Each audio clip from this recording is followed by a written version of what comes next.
अब हम आपको आगे का, ये अपन आगे का तो कल पढ़ेंगे, अभी हम आपको नॉर्मली इसकी जो बेसिक चीजें होती है वो बता देते हैं। आपको बताया था हमने कि आपको जब भी कोई कैलकुलेशन करनी है, यानी प्लस माइनस इनटू डिवाइड, तो सबसे पहले आपको क्या करना पड़ेगा, इक्वल लगाना पड़ेगा। इक्वल लगाने के बाद जो भी आपको करना है, प्लस करना है प्लस कर सकते हैं, माइनस करना है माइनस करते हैं, इंटू करना है इंटू कर सकते हो, और डिवाइड करना है तो आप डिवाइड कर सकते हैं। ठीक है, इसके बाद आप सेल का एड्रेस भी ले सकते हैं। जैसे कि आप यहाँ पर कोई लिस्ट बना रहे हो, इसमें आपने कुछ लिख रखा है, जैसे कि मान लीजिए आपने यहाँ पर कंप्यूटर लिखा हुआ है और इसमें आपने लिखा हुआ है प्रिंटर। ठीक है, आपको ये मतलब मान लीजिए आपका कंप्यूटर सेंटर है जो भी है, आपके पास 50 कंप्यूटर है और 30 प्रिंटर है। ठीक है, आपको क्या करना है, यहाँ पर इनका टोटल निकालना है। अभी तो नॉर्मली हम एक एग्जांपल दे रहे हैं, ये कोई वो नहीं है बता, मतलब ऐसा कुछ नहीं कि आप ऐसा कर सकते हैं, बस एक तरीका बता रहे हैं। ठीक है, अपन क्या चाहते हैं, इन दोनों का टोटल हमें इसमें चाहिए। ठीक है, तो हम नॉर्मली अगर इस तरह से लिखेंगे, इक्वल लगाएंगे, यहाँ देख लेंगे 50 है और यहाँ देख लेंगे 30 है। ठीक है, और हम क्या कर देंगे, एंटर, 80 हो गए। ठीक है, लेकिन अगर बाई चांस यहाँ पर कभी चेंज होते हैं, क्या यहाँ पे चेंज हुए, नहीं हुए, तो इसलिए हमने आपको स्टार्टिंग में बताया था, यहाँ पर हर एक सेल का क्या होता है, एक एड्रेस होता है, तो अपन यहाँ पर उसी का यूज करेंगे, इक्वल लगाएंगे। ठीक है, इस सेल का एड्रेस क्या है, B4। ठीक है, तो अपन यहाँ पर लिखेंगे B4। ठीक है, फिर अपन को देखो ऑटोमेटिक उसने सिलेक्ट कर लिया। अब अपन यहाँ पर प्लस का साइन लगाएंगे। इस सेल का एड्रेस क्या है, C, बताइए, ये वाला C4, तो हम यहाँ पर लिखेंगे C4। ठीक है, देखो दोनों को उसने सिलेक्ट कर लिया। अब हम कर देंगे एंटर, सही आंसर आ रहा है, 85 हो रहा है। अब यहाँ पे बाद में संख्या चेंज होती है, तो आप देखेंगे यहाँ पे भी चेंज हो रही। पहले अपन ने डायरेक्ट लिखा था तो नहीं हो रही थी, अपन ने सेल एड्रेस लिखा, तो यहाँ पे अगर संख्या चेंज हो रही है तो यहाँ पे भी हो रही है। अगर आप सेल एड्रेस लेते हो तो सेल क्या होते हैं, एक दूसरे से लिंक हो जाते हैं। लिंक होने से क्या होता है, अगर उस सेल में कोई चेंज होता है तो आपके इस पे भी प्रभाव पड़ता है। आया समझ में? ठीक है, सेल एड्रेस कैसे लेंगे, आप इक्वल लगाएंगे। ऊपर देखिए, इसका सेल एड्रेस क्या है, B4। ठीक है, और इसका सेल एड्रेस क्या है, ऊपर से C है और नीचे से 4 है। ठीक है, और दूसरा तरीका ये रहता है, आपको समझ में नहीं आ रहा सेल एड्रेस क्या है, लेकिन आपको इन दोनों को क्या करना है, माइनस करना है या डिवाइड करना है, इंटू करना है, जो भी करना है, प्लस करना है। आप क्लिक करो, ऑटोमेटिक वो सेल एड्रेस ले लेता है। देखिए ले लिया उसने B4। आप प्लस करना चाहते हो तो प्लस का साइन लगाओ, माइनस करना चाहते हो तो माइनस का लगाओ, इंटू करना चाहते हो तो इंटू का लगाओ। ठीक है, अब आप क्या करोगे, इस पर क्लिक कर दोगे, देखो ऑटोमेटिक उसने ले लिया C4।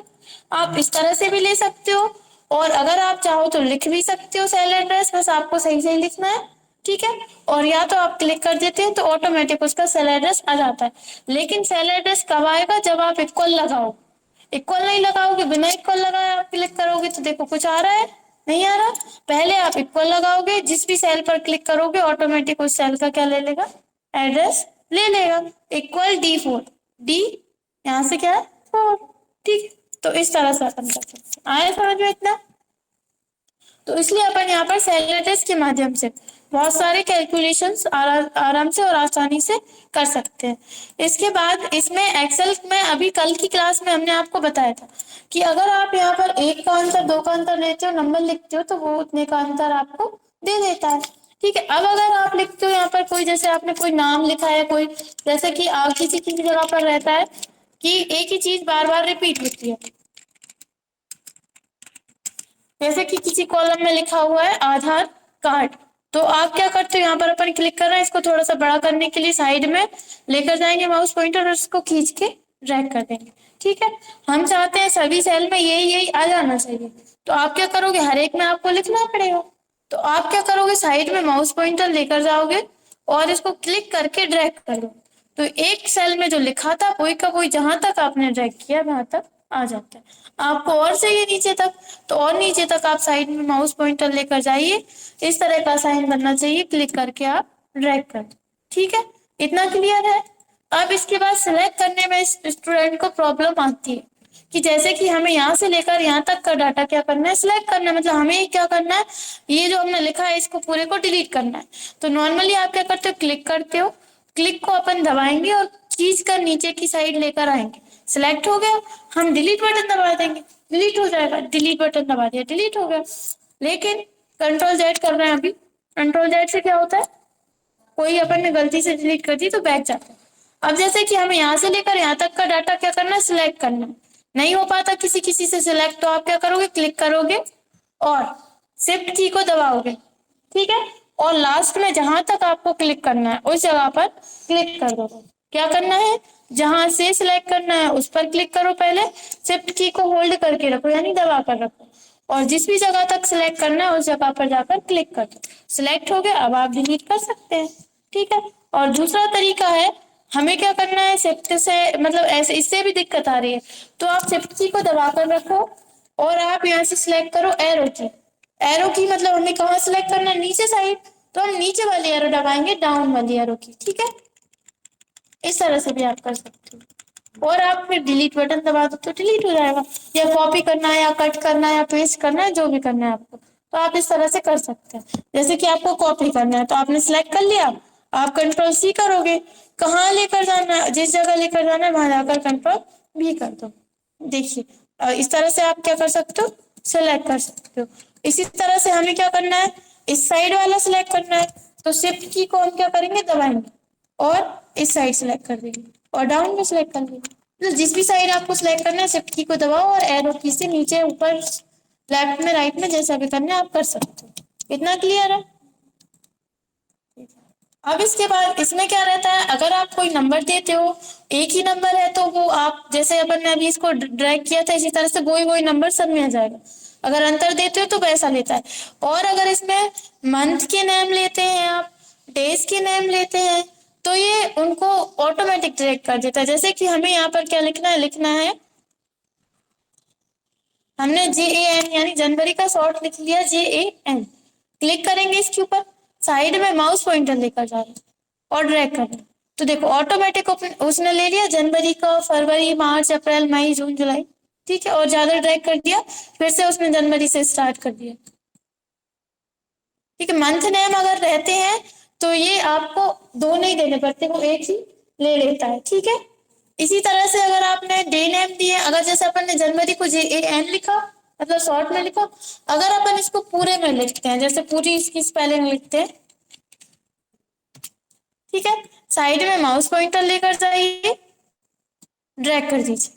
तो यहाँ पे अपन ने हाफ में लिखा था, हाफ में ले लिया, यहाँ पे अपन ने फुल में लिखा था, फुल में ले लिया। अगर इसी तरह से आप यहाँ पे भी ड्रैग करना चाहते हैं, अपन साइड में माउस पॉइंटर लेकर जा रहे हैं, तो ये देखो सब में ले लिया, उसमें इस साइड भी ड्रैग कर सकते हो। आया इतना समझ में। इसी तरह से मंथ नेम, मंथ सॉरी ये तो मंथ नेम ही है। इसके बाद इसी तरह से आप डे नेम भी दे सकते हो, जैसे कि संडे, मंडे, अपन MON लिख रहे हैं, ठीक है। साइड में माउस पॉइंटर लेकर जाइए और ड्रैग कर दीजिए, ले लिया उसने। अपन ने हाफ दिया है तो उसने हाफ ले लिया, फुल देंगे तो फुल ले लेगा। ये आपको दो देने की जरूरत नहीं है, एक ही देंगे तो ऑटोमेटिक वो ले लेता है, ठीक है। अब इसके बाद अगर फुल देंगे आप तो फुल ले लेगा। और डेट, डेट कैसी लिखनी है, अगर आप कोई डेट लिखते हो, आपको क्या करना है, अगली डेट, अगली डेट इस तरह से लेना है। आप यहाँ पे देखेंगे आपकी डेट किस फॉर्मेट में है, पहले पहले क्या है, पहले डे है, फिर मंथ है, फिर इसके बाद आपका ईयर है। तो यहाँ पे भी आपको इस तरह से ही लिखना है। हमने यहाँ पे लिखा आज कितनी है, 3, ठीक है, स्लैश लगाया, फिर इसके बाद 2 स्लैश लगाएंगे, 2024, ठीक है। ये ऑटोमेटिक ले लेता, अपन आगे पढ़ेंगे ये ऑटोमेटिक कैसे लेता। साइड में माउस पॉइंटर लेकर जाएंगे और हम इसको ड्रैग करना है। देखो 2 के बाद 3 के बाद 4 आएगी, 5 आएगी, 6 आएगी, बता रहा। इस तरह से आप ड्रैग कर सकते हो। और डे अगर लेते हैं, डे के नेम लेते हैं तो आप इस तरह से उसको भी ड्रैग कर सकते हैं। मंथ के नेम लेंगे तो वो भी आप ड्रैग कर सकते हैं। और कोई अगर आपने डेट लिखी है तो वो भी आप ड्रैग कर सकते हैं। अगर आपको क्या करना है, मंथ को ड्रैग करना है, जैसे कि आप ये चाहते हैं कि आज 3 तारीख है या फिर किसी दिन मान लीजिए 10 तारीख है, ठीक है, आप स्लैश लगाएंगे और यहाँ पर लिख देंगे 10/2, हाँ 10/2